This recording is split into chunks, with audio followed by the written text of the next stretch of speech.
Chris Hansen just revealed that he has contacted the FBI regarding Onision and Kai and their alleged young female victims. And he says that there is a good chance that there will be a criminal investigation by the FBI into Onision and Onision's spouse, Kai. Chris Hansen revealed this on his most recent stream on his YouTube channel, Have a Seat with Chris Hansen, in which he did an interview with one of Onision's alleged victims, Billie. Billie, if you don't know, is the one who Onision wanted to chain up in his basement for 7 days. I did a video on that. You can check out that video for more information. She didn't really talk about that situation that much in this particular interview. But if you don't know, Chris Hansen has recently been going after Onision, and the past 5 streams he has done have all been interviews with people talking about Onision. The first 2 interviews were with Blair White and Repsion, but perhaps the most interesting have been the past 3 interviews where Chris Hansen has interviewed Onision's alleged victims. And at the very end of this stream, Chris Hansen revealed that he has, in fact, contacted the FBI over Onision. I did have a conversation with the FBI yesterday. A little bit of breaking news here. And obviously there is evidence that some of the young women have that could very well be of interest to investigators. So there is a very good chance that there's going to be a criminal investigation here. And Chris Hansen did make it clear that it's not so much that Onision would be investigated for having sex with people under the age of consent. The age of consent in Washington state is 16. So far, neither Onision or Kai have been accused of having sex with someone under the age of consent. Instead, Onision or Kai could be in trouble for enticing people under the age of 18 to send them sexually explicit pictures.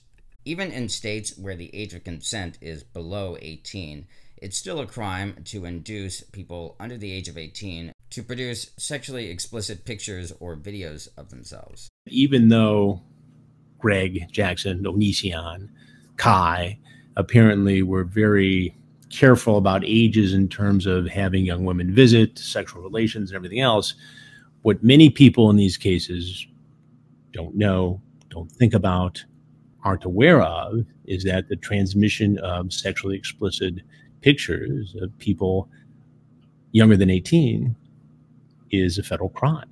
It can either be enticement, it can be the transmission of child pornography. It is a penalty which carries a sentence of 10 years per image.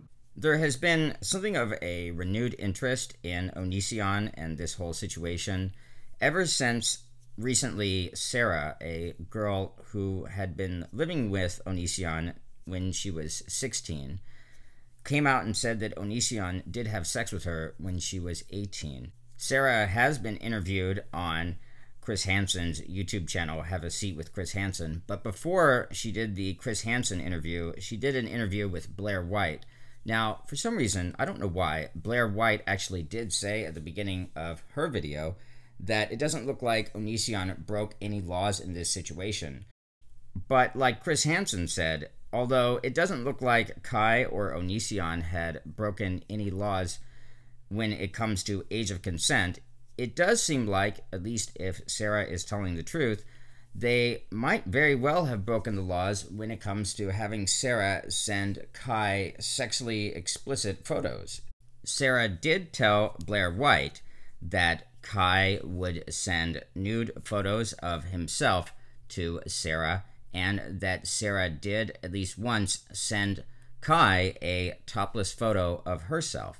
Basically, Kai was taking selfies, and he sent me a few of the selfies, and one of them, he didn't have any bottoms on, but he had a shirt on, and one of them, like, his entire, like, private was in the picture. There was at least one picture that I had sent of me when I was 15, topless. I want to point out that Kai was born female. Kai later identified as non-binary, and now Kai identifies as male. But back when this happened, when Sarah was 15, That was back when Kai was either identifying as female or non-binary.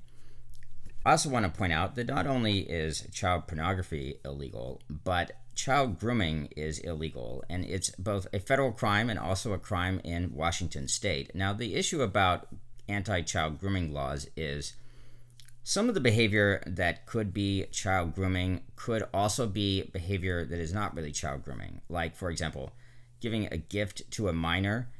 That could be child grooming, but on the other hand, if somebody gives a gift to their niece or nephew on their birthday, that doesn't necessarily mean that it's child grooming. So the issue with child grooming laws is it does come down to what the intent behind the action was. But it really looks like, if a lot of these people are telling the truth, that the intention behind Onision and Kai's actions were actually pretty nefarious, and they could be in trouble for child grooming as well. Doing things like sending nude photos to a minor, like Kai allegedly has done, hoping to entice them to send you a nude photo back, like Sarah said she did do with Kai back when she was 15, is the kind of thing that could be not only considered enticement of child pornography, but also child grooming, since enticing a child to send you sexually explicit pictures, even if you aren't going to have sex with that person, could be illegal if you're enticing them, like I said, to send you sexually explicit images. Onision, for his part, has been rather cavalier about this whole situation. I don't know, and I don't claim to know, what is going on inside of Onision's mind, but from the way he has been behaving, it's almost like he doesn't really believe that anything bad is going to happen to him over this. He has been making a lot of tweets lately that, if you look at his Twitter, a lot of these tweets that he's been making lately are actually kind of gross.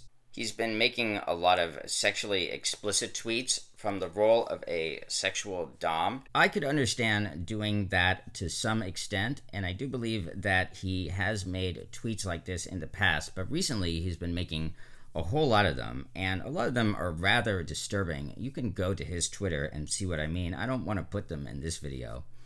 I don't know why you would be doing that when you are openly being investigated by Chris Hansen and are apparently being investigated by the FBI.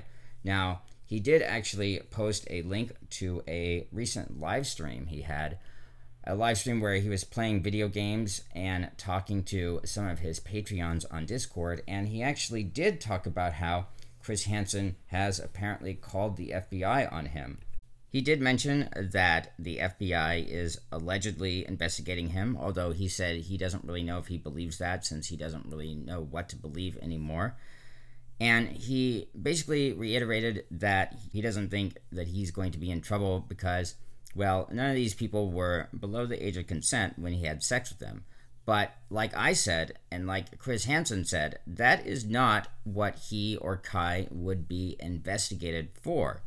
Like Chris Hansen said, the FBI would be interested because it looks like it's possible that he or Kai, or both of them, enticed a minor to send them sexually explicit images.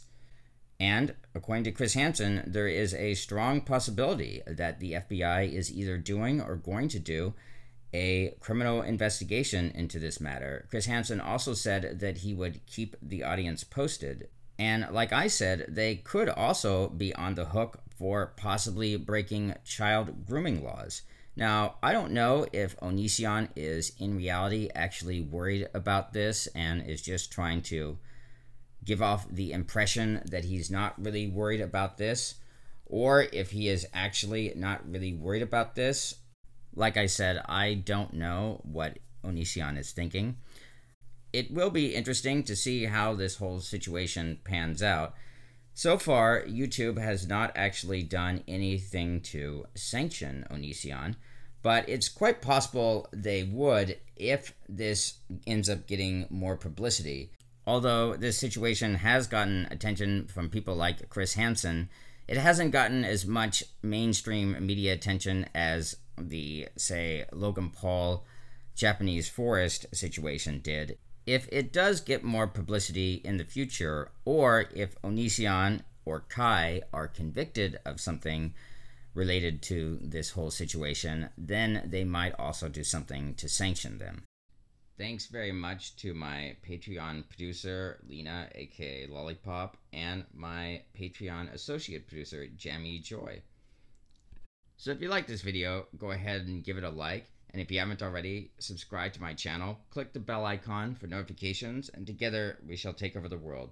You can also catch me on Instagram, Snapchat, and Twitter at Zorkmid123.